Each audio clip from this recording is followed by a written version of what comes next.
In 1961, the Soviet space program stood at the pinnacle of human achievement. The world watched as Yuri Gagarin became the first man to orbit Earth on April 12th of that year. But 3 months before Gagarin's historic flight, another cosmonaut had already made the journey into space. His name was never recorded in any official document. His mission was never acknowledged. His return was never confirmed. The files that survived the systematic purges of 1968 refer to him only as Cosmonaut 0.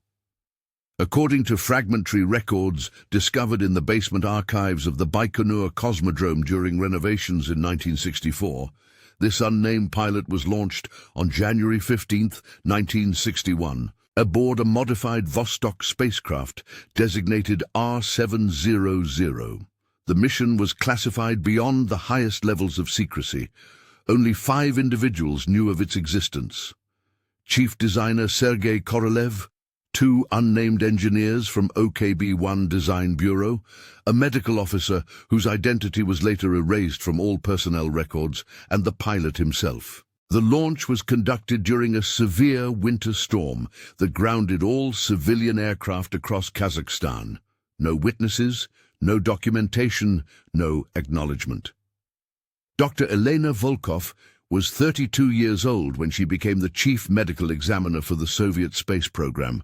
Born in Leningrad to a family of physicians, she had distinguished herself in aerospace medicine before being recruited to the classified programs in 1959. Her personnel file, partially recovered from the State Archive of the Russian Federation in 1967, indicates she possessed security clearance level 9, the highest designation in the Soviet system. According to handwritten notes found in her personal journal, discovered after her sudden transfer to a psychiatric facility in 1962, Dr. Volkov began noticing irregularities in the cosmonaut selection process during the winter of 1960. Medical examinations were being conducted on candidates who did not appear in any official roster. Blood samples were taken but never processed through standard channels. Most disturbing were the psychological evaluations that seemed designed not to assess fitness for space travel, but to identify individuals with specific vulnerabilities. Her journal entries from December 1960 describe meetings with a man she identifies only as Subject 0. The candidate was approximately 28 years old, unmarried with no known relatives. He had been recruited from the ranks of test pilots, but his service record had been systematically expunged from military archives. Even his given name had been redacted from all documentation, replaced with numerical designations.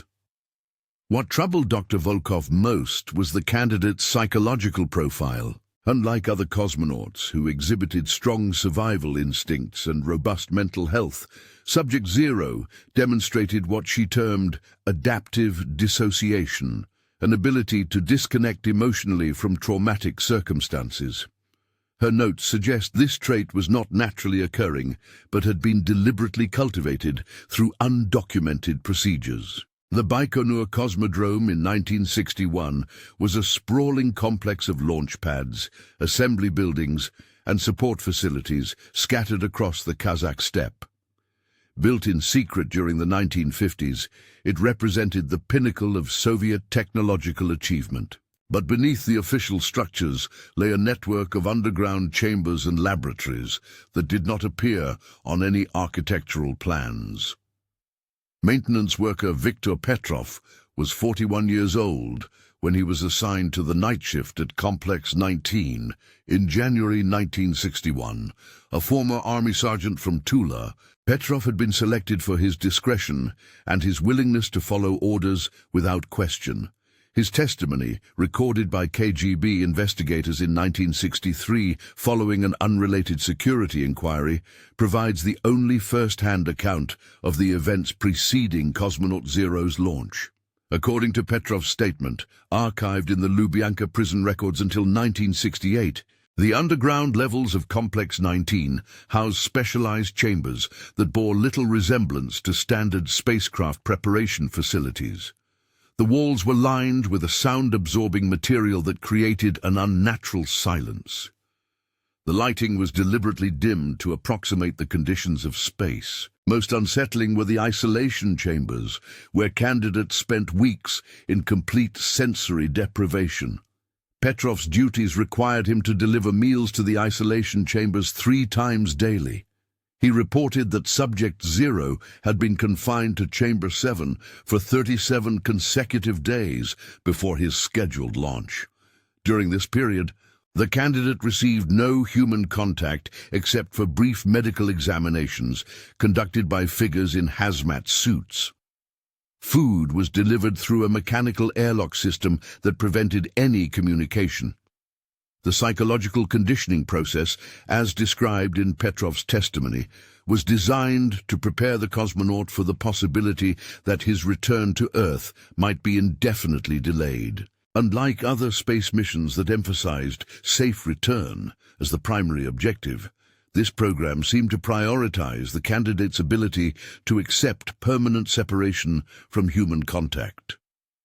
The training included extended periods of complete isolation, deliberate disruption of sleep cycles, and exposure to recorded sounds that simulated the mechanical vibrations of a spacecraft. On January 14, 1961, a severe blizzard struck the Baikonur region.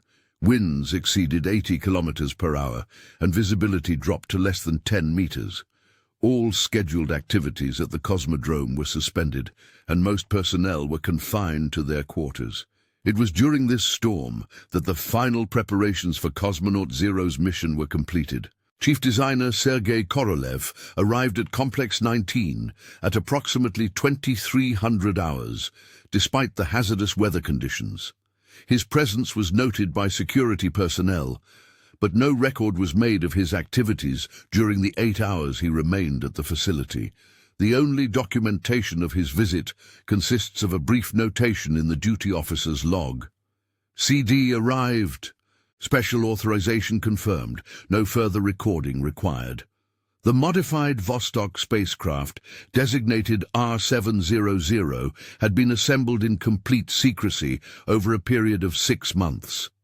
Unlike the standard Vostok design, this vehicle contained no automatic return systems. The re-entry module had been replaced with additional life support equipment designed to sustain a single occupant for an indefinite period. Most significantly, the communication systems had been modified to prevent transmission to Earth while maintaining the ability to receive instructions from ground control. Dr. Volkov's journal entries from January 14th describe her final medical examination of Subject 0. The candidate showed no signs of anxiety or distress, despite being informed that his mission had no predetermined duration or return protocol. His vital signs remained stable throughout the examination. When asked if he understood the nature of his assignment, he responded affirmatively, but offered no additional comments. The launch of R700 occurred at 0400 hours on January 15, 1961, during the height of the blizzard. The R7 rocket lifted off from Pad 1 at Complex 19, with no official witnesses present. The only individuals authorized to observe the launch were the 5 members of the Special Project Team, who monitored the ascent from a sealed observation bunker located 2 kilometers from the launch site. Telemetry data from the launch, fragments of which were preserved in a damaged tape recording found in 1965, indicates that the spacecraft achieved orbit successfully. The orbital parameters placed the vehicle in a highly elliptical path that would carry it far beyond the range of Soviet tracking stations for extended periods. During these gaps in coverage, no communication with the cosmonaut was possible. For the first 72 hours following launch, Cosmonaut 0 transmitted regular status reports according to predetermined protocols. His voice, as recorded on the surviving audio tapes, remained calm and professional throughout these communications. he reported normal spacecraft systems, adequate life support, and no physical discomfort. However, his transmissions contained no personal observations or emotional responses, suggesting strict adherence to a limited script. The final confirmed communication from Cosmonaut 0 was received at 0730 hours on January 18, 1961. The message consisted of a brief status report indicating normal spacecraft function and adequate consumables. When ground control requested additional information about his psychological state, the cosmonaut responded with a single word: acceptable.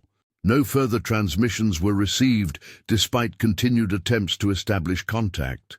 Chief designer Korolev's personal notes, discovered among his papers after his death in 1966, contained cryptic references to the necessity of sacrifice for advancement and the acceptable loss of individual identity for collective achievement.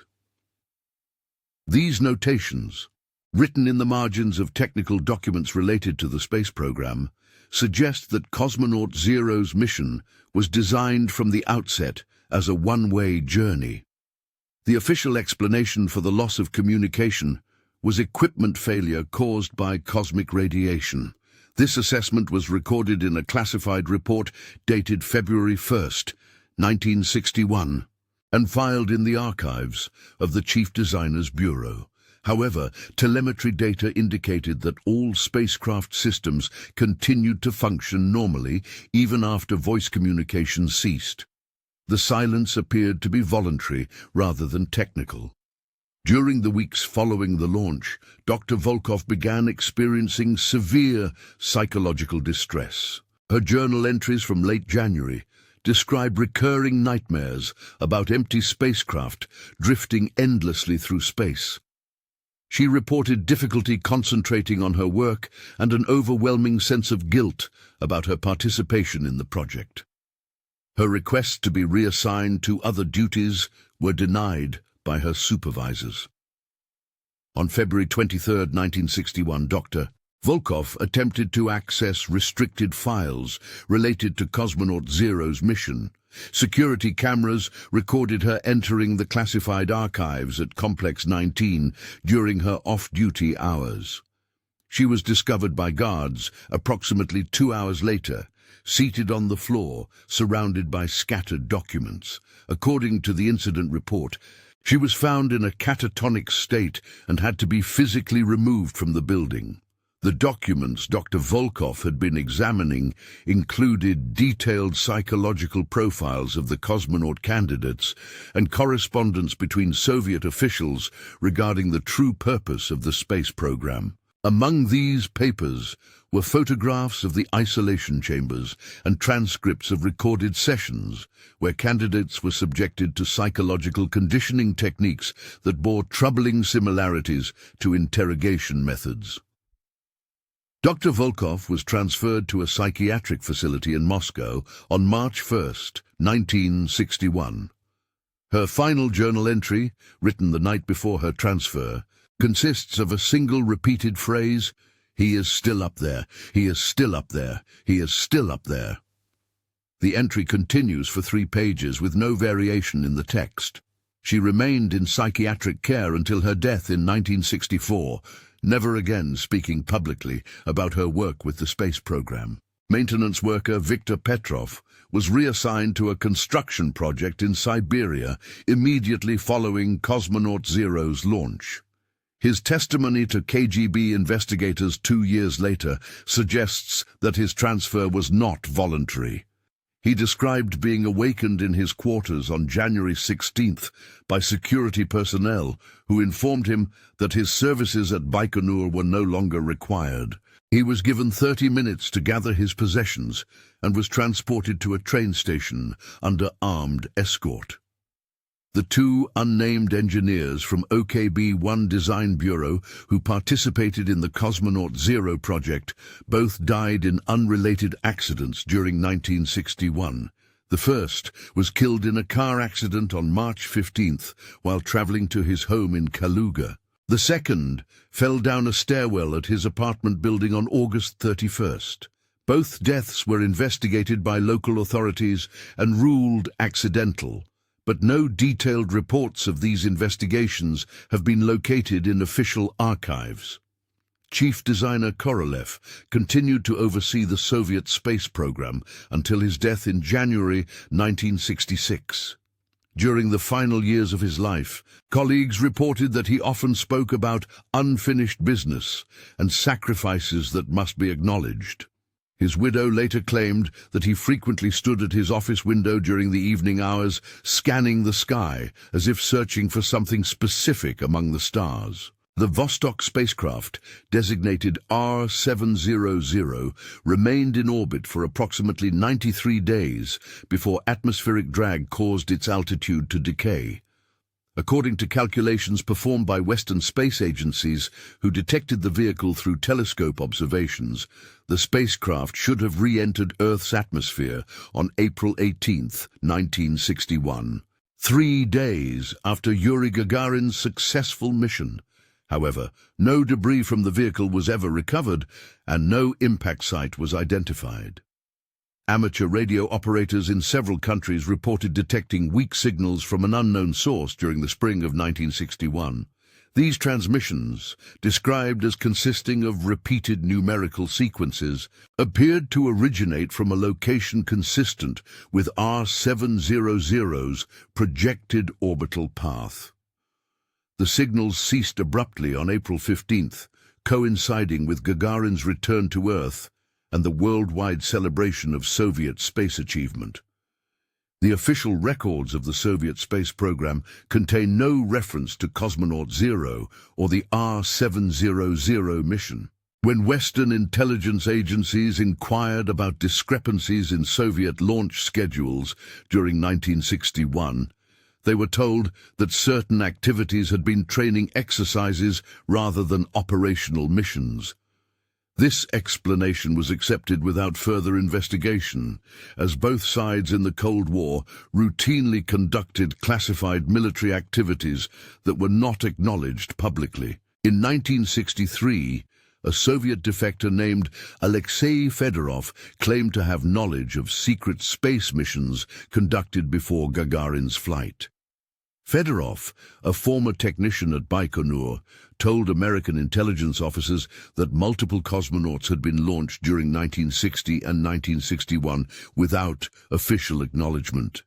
His testimony was dismissed as unreliable because he could provide no documentation to support his claims, and because psychological evaluation suggested he suffered from paranoid delusions. The basement archives of the Baikonur Cosmodrome were permanently sealed in 1968 following a comprehensive security review. The official reason given was structural instability that made the underground areas unsafe for personnel. However, workers involved in the sealing process reported that the chambers appeared to have been deliberately damaged before being filled with concrete. Fragments of documents and equipment were hastily buried rather than properly catalogued or preserved. During the 1970s, several former Soviet space program workers emigrated to Western countries and spoke privately about unusual aspects of the early missions. These accounts consistently mentioned the existence of classified projects that involved cosmonauts whose identities were never revealed. While these testimonies varied in specific details, they all described a culture of absolute secrecy that extended beyond normal military classification protocols. The psychological conditioning techniques developed for the Cosmonaut 0 program were reportedly adapted for use in other classified Soviet projects during the 1960s. Documents released after the collapse of the Soviet Union reference deep isolation protocols and adaptive dissociation training in contexts unrelated to space exploration. These materials suggest that the methods developed to prepare cosmonauts for extended isolation were later applied to intelligence operations and military special forces training. In 1978, an elderly woman named Maria Kozlova contacted a Western journalist with a story about her son, a test pilot who had disappeared in 1961. According to Kozlova, her son had been recruited for a special assignment that she was told would bring great honor to the Soviet Union. She never saw him again after January of that year.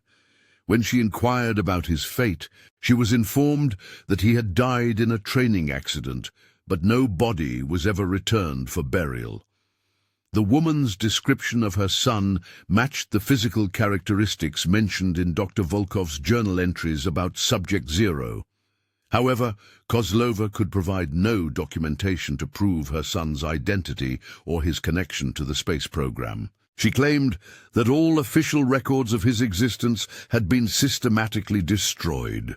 The journalist who interviewed her noted that she appeared genuinely convinced of the truth of her story, but acknowledged that her advanced age and emotional distress might have affected the reliability of her account. Kozlova died in 1981 without ever learning the official fate of her son. Her personal effects, examined by relatives after her death, included letters from various Soviet government offices denying that any person matching her son's description had ever been employed by the state. These form letters, all dated from 1962 through 1979, suggested that she had spent nearly 2 decades attempting to locate information about her missing child. The technical specifications for the modified Vostok spacecraft used in the Cosmonaut 0 mission were destroyed in a fire at the OKB-1 Design Bureau in 1964. The fire was attributed to an electrical malfunction, but investigators noted that the flames had been unusually concentrated in the areas where classified documents were stored. Blueprints for standard Vostok vehicles survived the fire, but all materials related to special modifications were completely destroyed. Former OKB-1 engineer Pavel Morozov, who emigrated to France in 1976, claimed to have worked on life support systems for extended-duration space missions during the early 1960s. In interviews with French intelligence officers, Morozov described developing equipment capable of sustaining a single cosmonaut for up to 6 months in space. He stated that these systems were designed for missions where return to Earth was not guaranteed, and that psychological preparation of the crew was considered as important as technical engineering. Morozov's testimony included details about closed-loop life support systems and psychological conditioning chambers that corresponded closely with descriptions found in Dr. Volkov's journal and Viktor Petrov's KGB statement. However, Morozov died in a car accident in 1977 before he could provide additional information or documentation to support his claims. French authorities ruled his death accidental, noting that he had been drinking heavily and was driving in poor weather conditions. The official Soviet position regarding pre-Gagarin space missions remained consistent throughout the Cold War period. No human beings were launched into space before April 12, 1961. This position was maintained even when confronted with specific evidence of earlier activities, such as radio intercepts and orbital debris detected by Western tracking stations. Soviet officials attributed any unexplained space activity to unmanned test flights or classified military satellite operations. In 1985, construction workers renovating a building in Moscow discovered a sealed vault containing documents from various government ministries dating to the 1960s. Among these papers were requisition forms for unusual medical equipment and supplies that appeared to be related to long-term life support systems. The quantities requested were consistent with missions lasting several months rather than the few days typical of early spaceflights. The requisition forms were signed by officials whose names had been redacted, but the approval stamps indicated authorization at the highest levels of government. Medical supplies included items specifically designed for treating psychological trauma and maintaining mental stability during extended isolation. The forms also requested equipment for recording and transmitting final messages, suggesting that mission planners anticipated the possibility that cosmonauts might not return alive. These documents were quietly transferred to state archives without public announcement. Researchers who later attempted to access this material were informed that it had been classified for national security reasons and would remain sealed indefinitely. The building where the vault was discovered was demolished in 1987, and no additional documents were found during the demolition process. The psychological impact of the Cosmonaut Zero program extended beyond the individuals directly involved in the mission. Family members of the missing cosmonaut continued to search for information about his fate for decades after his disappearance. Their inquiries were consistently denied or dismissed by Soviet authorities, creating a pattern of official silence that affected numerous families throughout the 1960s and 70s. Social workers in the Soviet Union during this period reported an increase in cases involving families who claimed that relatives had been recruited for classified government projects and had subsequently disappeared. These families were often treated as mentally unstable or politically unreliable, leading to additional hardships, including loss of employment and housing difficulties. The systematic denial of information created lasting trauma that affected multiple generations. The technical achievements represented by the Cosmonaut Zero mission were never officially acknowledged, despite their significance for space exploration. The successful launch and orbital insertion of a human being 3 months before Gagarin's flight represented a major advancement in Soviet space capabilities. However, the psychological costs of the program and its impact on the individuals involved were considered acceptable sacrifices for maintaining the secrecy necessary for Cold War advantage. During the 1990s, following the collapse of the Soviet Union, several attempts were made to locate surviving documentation about the Cosmonaut Zero program. These efforts were hampered by the systematic destruction of archives that occurred during the political transition period. Many facilities that had housed classified documents were vandalized or abandoned, resulting in the loss of historical materials that might have provided definitive answers about the program. The few surviving participants in the space program who might have had knowledge of the Cosmonaut Zero mission were reluctant to speak about their experiences. Those who did provide information often contradicted each other or provided accounts that could not be verified through independent sources. The culture of secrecy that had protected the program during the Soviet period continued to shield it from historical investigation decades later. Amateur historians and space enthusiasts have continued to research the possibility that unacknowledged cosmonauts were launched before Gagarin's official first flight.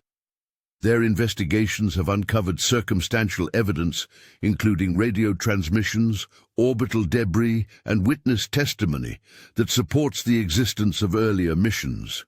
However, the lack of official documentation has prevented definitive confirmation of these theories.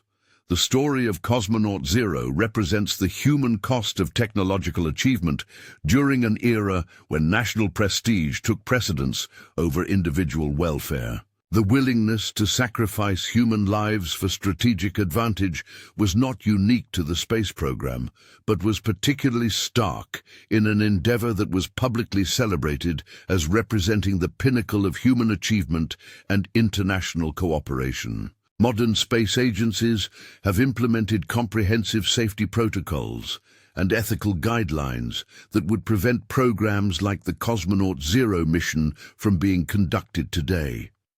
The emphasis on crew safety and mission transparency reflects lessons learned from both acknowledged disasters and classified programs that were never officially revealed. However, the individuals who participated in these early experiments, whether as subjects or observers, carried the psychological burden of their experiences for the remainder of their lives. The technical legacy of the Cosmonaut Zero program contributed to subsequent achievements in long-duration spaceflight and life support systems. The psychological conditioning techniques developed for the program influenced later research into human factors in space exploration and helped establish protocols for crew selection and training that remain relevant today. However, the ethical implications of the program continue to raise questions about the acceptable limits of human experimentation in the pursuit of scientific advancement.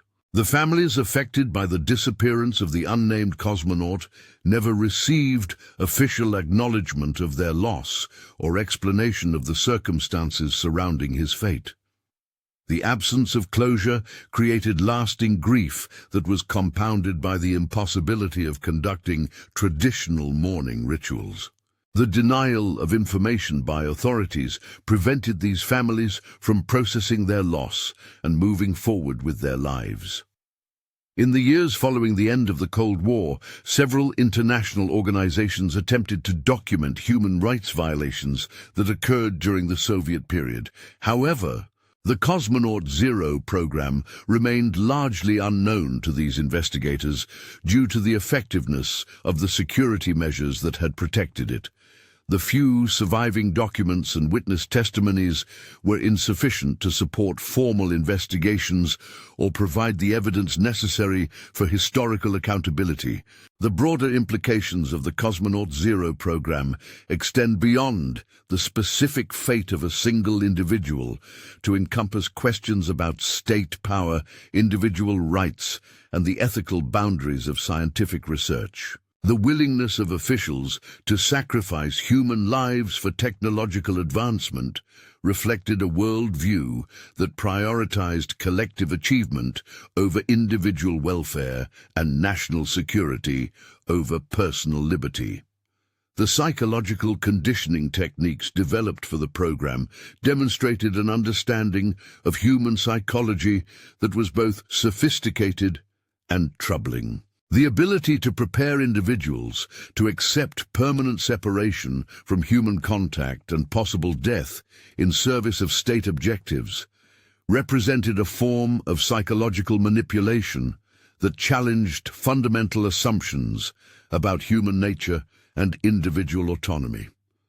The secrecy surrounding the program was maintained through a combination of classification protocols, physical security measures, and psychological pressure on participants. The effectiveness of these methods in preventing information leaks demonstrated the extent to which totalitarian systems could control information flow and suppress historical memory.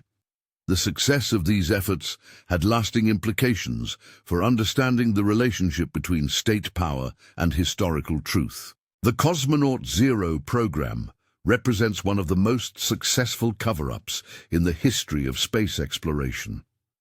Despite involving dozens of individuals in various capacities over several years, virtually no information about the program entered the public record during the Soviet period.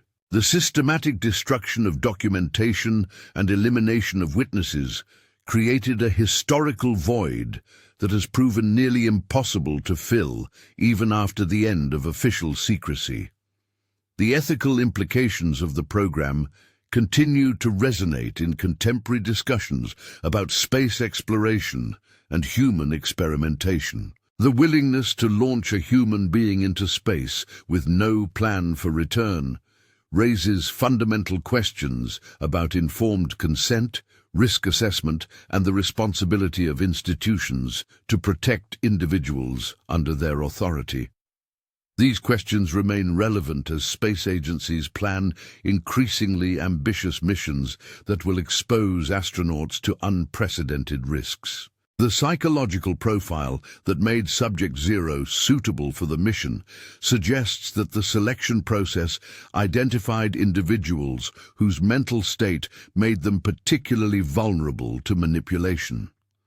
The systematic cultivation of adaptive dissociation represented a form of psychological conditioning that approached the boundaries of human experimentation. The long-term effects of such conditioning on mental health and personal identity remain unknown. The impact of the program on the families of those involved extended far beyond the immediate participants. Children and spouses of missing personnel spent decades searching for information and struggling with unresolved grief. The official denial of their loved one's existence created a form of psychological torture that affected entire family systems across multiple generations. The technical achievements of the program were absorbed into subsequent space missions without acknowledgement of their origin. Life support systems, psychological training protocols, and mission planning procedures developed for the Cosmonaut 0 program contributed to later successes in space exploration while concealing the human costs of their development. This transfer of knowledge without historical context prevented proper evaluation of the ethical implications of these achievements. The destruction of documentation related to the program was so thorough that even high-ranking Soviet officials in later years had no access to information about its existence. This compartmentalization of information created situations where government leaders could honestly deny knowledge of the program while remaining unaware of activities conducted under their authority. The fragmentation of institutional memory had lasting effects on policy continuity and historical accountability. The international implications of the program extended beyond bilateral competition between the Soviet Union and the United States to encompass broader questions about technological development and human rights. The ability of totalitarian systems to conduct human experimentation in secret raised concerns about the pace of technological advancement and the safeguards necessary to protect individuals from exploitation by their own governments. The legacy of Cosmonaut 0 continues to influence contemporary space policy through its demonstration of the potential for space agencies to operate beyond normal ethical constraints when operating under extreme secrecy. The lessons learned from this program have informed the development of international space law and the establishment of oversight mechanisms designed to prevent similar abuses in future space exploration programs. The psychological conditioning techniques developed for the program found applications in other classified Soviet projects during the following decades. Intelligence agencies and military special forces adopted methods originally designed for space exploration to prepare personnel for high-stress assignments that involved extended isolation and psychological pressure. The cross-application of these techniques demonstrated the broader implications of research conducted under the cover of space exploration. The families affected by the program never received compensation or official acknowledgement of their losses. The absence of legal recourse or formal apology created lasting resentment that affected Soviet space program personnel for decades. The unofficial policy of denial and deflection prevented proper closure for those who had sacrificed family members for state objectives and created a culture of distrust that undermined morale within the space program. The international space community gradually became aware of irregularities in Soviet space chronology during the 1970s and 80s, but diplomatic considerations prevented formal investigation of these discrepancies.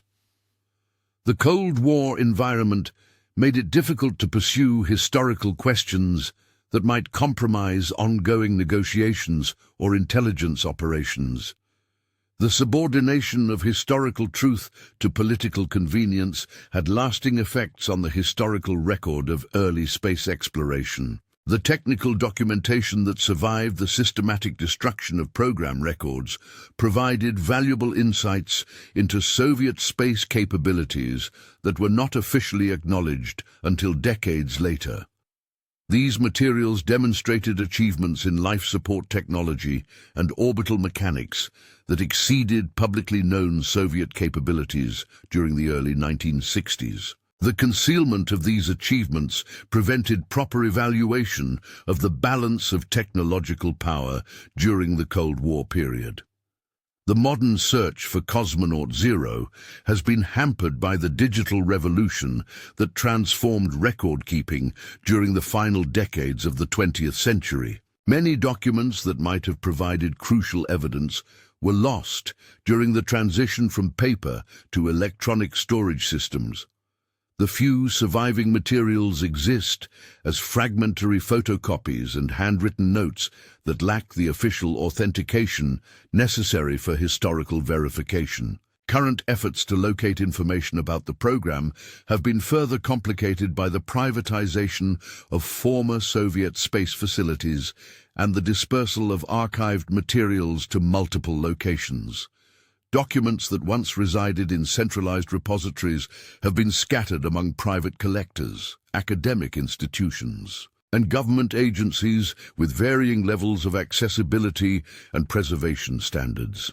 The psychological techniques developed for the Cosmonaut Zero program continue to influence modern astronaut training, although their origins remain largely unknown to current space agencies. Methods for preparing crew members to cope with isolation and uncertainty during long-duration missions bear striking similarities to protocols developed during the early 1960s. The inheritance of these techniques without acknowledgement of their development represents a form of institutional amnesia that has affected the entire space exploration community. Recent declassification of Soviet-era documents has revealed additional information about classified space activities during the early 1960s, but materials specifically related to the Cosmonaut Zero program remain elusive. The systematic nature of the document destruction and witness elimination suggests that the program was considered sufficiently sensitive to warrant extraordinary security measures even by Soviet standards. The few surviving family members of those involved in the program have reached advanced age, and their memories have been affected by the passage of time and the psychological trauma associated with their experiences. Attempts to interview these individuals have yielded fragmentary accounts that often contradict each other or contain details that cannot be independently verified. In 1998, construction work at the former Baikonur Cosmodrome uncovered a sealed chamber beneath Complex 19 that had not appeared on any architectural plans. The chamber contained the remnants of what appeared to be psychological conditioning equipment and fragments of personal effects that could not be identified. These materials were quietly removed and stored in classified archives without public announcement. The discovery included deteriorated audio recordings that contained voices speaking in Russian about preparation procedures and mission protocols. Technical analysis of these recordings revealed references to extended isolation periods and psychological conditioning that matched descriptions found in Dr. Volkov's journal. However, the poor quality of the recordings and the passage of time made definitive identification of speakers impossible.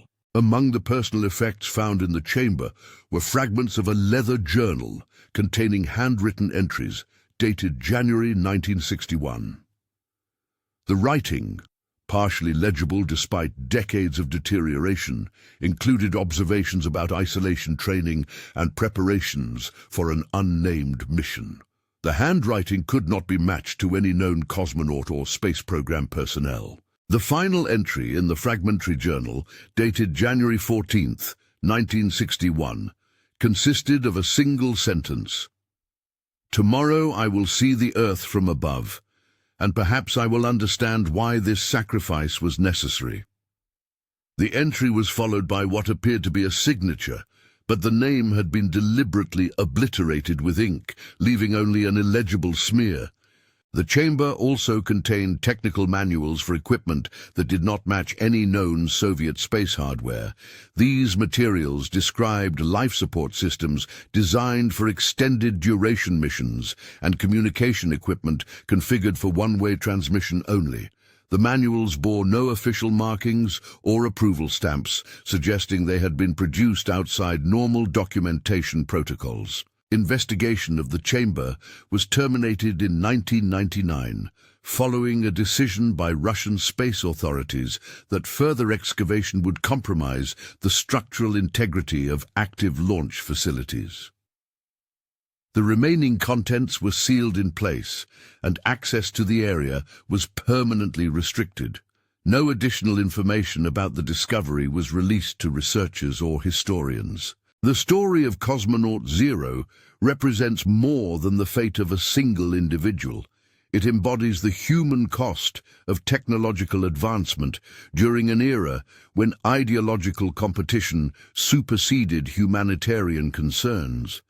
The systematic sacrifice of human dignity and life in pursuit of strategic advantage left lasting scars on the institutions and families involved, creating trauma that persisted long after the end of the Cold War. The absence of official acknowledgement has prevented proper memorialization of those who died in service of the space program.